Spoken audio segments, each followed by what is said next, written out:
Today marks 1 year since the launch of World of Warcraft Shadowlands, and I'm here to answer a simple question. Is it time to pick it up and experience WoW's latest expansion? There are two kinds of players, the way I see it. There are the ones who want to be on the front lines, who want to be like right there at an expansion's launch, or at least very close to it. Those types of players deal with the pacing, the time gating, the rebalancing, the bugs and issues and design flaws and conduit energy. You don't really need to know what that is. This video is not for them, but they're watching, and hello by the way. And then there's maybe you, the target audience of this piece, the ones who really have not played through it yet. The ones who typically jump in towards the end of an expansion cycle because, well, everything's opened up, the issues are ironed out, and you can mostly explore and play at your own pace. And I want to make this clear, you are a very important part of the audience too. But 1 year later, has the time come for you to join in? Or should you wait for 9.2? Or should you skip Shadowlands outright? Hey, it's Soul, this is the video, like and subscribe, and let's go. First though, we need to address the curly-haired elephant in the room. Blizzard Entertainment and its parent company, Activision Blizzard, are sort of in a pickle. There's a lot going on. I'll summarize with a few keywords like lawsuit, harassment, sex discrimination, equal pay, Bill Cosby, if you could believe that. The long and short of it is that the studio that runs WoW is facing a crisis of integrity, among other things. And if that weighs heavily on you, if you're not sure if you should guiltlessly enjoy a video game while Blizzard gets its act together as it runs said game, then now is not the time to return. But this is not a shame check. I trust that the hundreds of people who helped put this game together prefer that you play because you simply want to play, and nothing more. As of the publishing of this video, Shadowlands is going for half price. This includes the versions that include a level 50 boost. Usually that's as low as it goes, so if you at least want that hanging on your digital shelf, cool. But with that out of the way, there are two big value prop questions for a player coming in later. Is there a lot to do? And do you have to deal with a lot of painful and unnecessary grinds to do the things that you want to do? I'm trying to be objective while sharing my perspective, but at this point, I feel that the answers are yes, there is a lot to do, and no, those grinds are not around. I'm going to take you on a spoiler-free tour of what you can expect in the Shadowlands experience 1 year later. I'll assume you've reached max level during the Battle for Azeroth expansion, which is 50 now, by the way, in case you didn't know about some leveling changes. If you're not quite there yet, well, you'll be there pretty quick. Shadowlands, like all the expansions, can be sort of divided into three sections: story, gameplay, and collection. Shadowlands delivers on a pretty lengthy main story quest to build the context as to what sort of mess have you gotten yourself into, and how are you going to save everyone from the end of everything, again. The story drops you into the adventure, almost literally. You get taken through the regions of the Shadowlands, from somewhere sunny to smoggy, it's not really smog, but sort of, to organic, and finally, I guess, Victorian, where you're expected to reach max level, but you'll need to finish the story anyway. It's a pretty cool playthrough though. And then you choose one of these peoples, these Covenant, to be a part of. It's a fateful but temporary choice, and then the game really starts opening up with a truckload of max level content. Story still ties everything together, so this first playthrough of yours is going to feel pretty meaty, but you unlock tons of stuff along the way. The game doesn't tell you this, but it's to your benefit to continue on with one character until you run out of this main story to do. It really is, in my opinion, the best way to ensure an alt-friendly experience if alts are your thing. More on that later. After the leveling questline, there's a Covenant questline that you'll be playing through, so when choosing your Covenant, you'll be weighing your decision between the unique abilities you get, the appearances associated with them, and how interested you are at getting into their story. There's a lot more you can do, like max level daily content, and the usual dungeons and raids and PvP that you can dip into. I'm not going to cover that very much. I'm going to assume that you know what this entails, and fundamentally, nothing's really changed on those fronts. But the story unlocks a lot between features you can access, rewards like transmog and mounts, and, of course, more story. Throughout your max level adventure, you'll progress through a system of renown. It's like experience, but it's not really, which will dictate quite a few of these unlocks, and again, you'll get most of this from completing story content. You get steered in this direction too because the big daily quests known as Covenant Callings are very rewarding. Following the story will take you back on a tour through the Shadowlands zones and eventually into patch content such as Korthia. Korthia is the place to be at the moment, offering more story, more unlocks, and progression into higher endgame. Pushing the story also unlocks flying, which will be available across your account. Eventually, you'll complete the patch quest line and hopefully soon after, max out your renown. Again, I'm going to recommend you do just that by playing the game. Doing those callings, doing that world boss somewhere out there, and if you do raid or dungeon or do PvP stuff, that's gonna help too. With maximum renown and a complete story playthrough, the game once again opens up. Choosing your covenant is a fateful, but it's not a permanent choice. At max renown, you unlock one more barrier that lets you freely switch from one covenant to another, meaning you can play through a different version of the covenant campaign.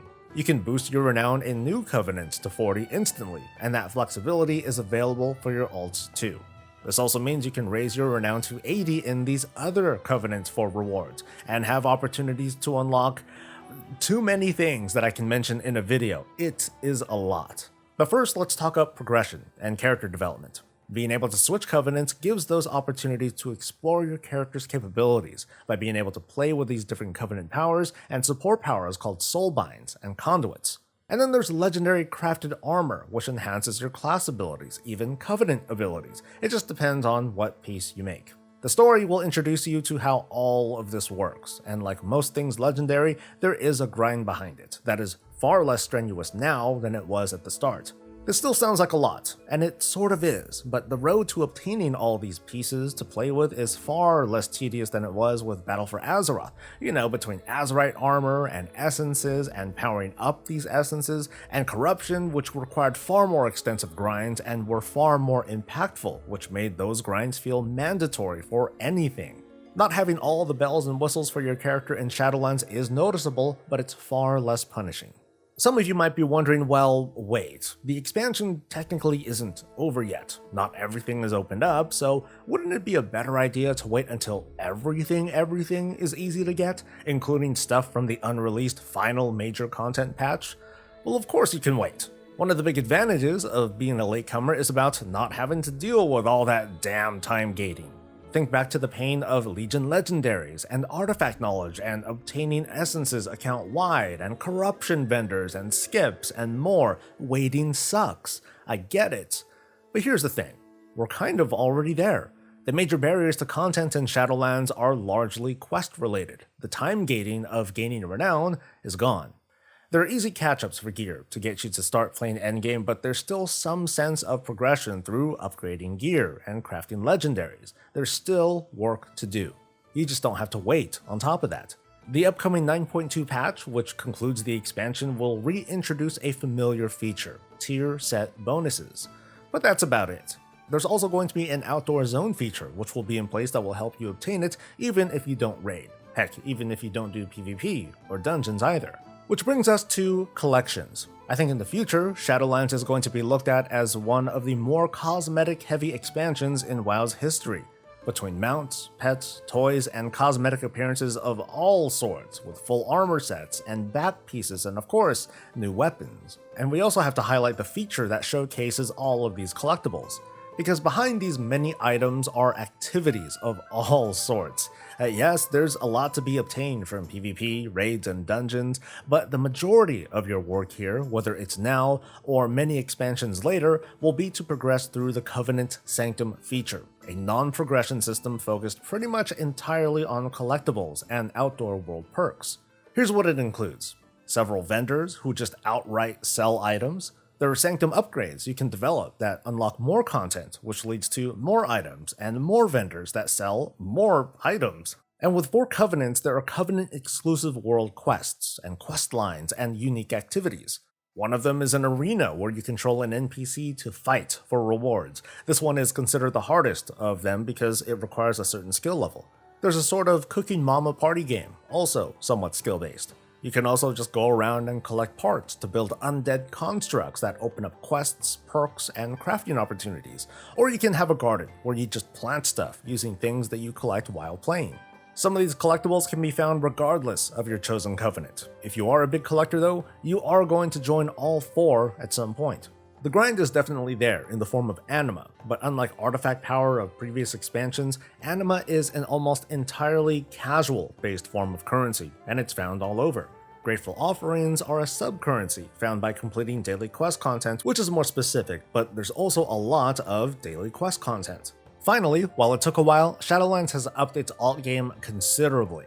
Some of the more monotonous work, like quest lines you've already completed, and reps that you've had to grind don't need to be repeated. As mentioned earlier, flying is accessible pretty early. In some cases, entire features are unlocked account-wide. It's not perfect, but it's much better than it was before, and much better than previous expansions.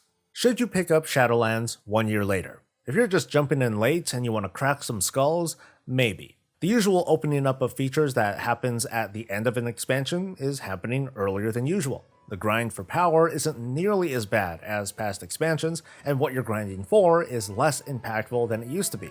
In short, you're just not going to feel as naked this time. But if you enjoy casually and enjoying collecting, I'd say yes, this is a great time. There's a lot of different activities and things to collect. As someone who's only recently collected everything from a single covenant, I've got 3 to go, and it's been a year. Essentially, after Shadowlands' delayed start and the months that it took to smooth things out, we're now left with a game that welcomes you in and gives you that opportunity to go if you want, or to hang out and toil away at your own pace. This is my take, and I invite others to the comment section to give their own perspective, the good, the bad, the time-gated. We're all here to help each other out, so viewers can come to their own decisions. Of course, if this video was to your liking, please hit that like button for the algorithm and subscribe for more content.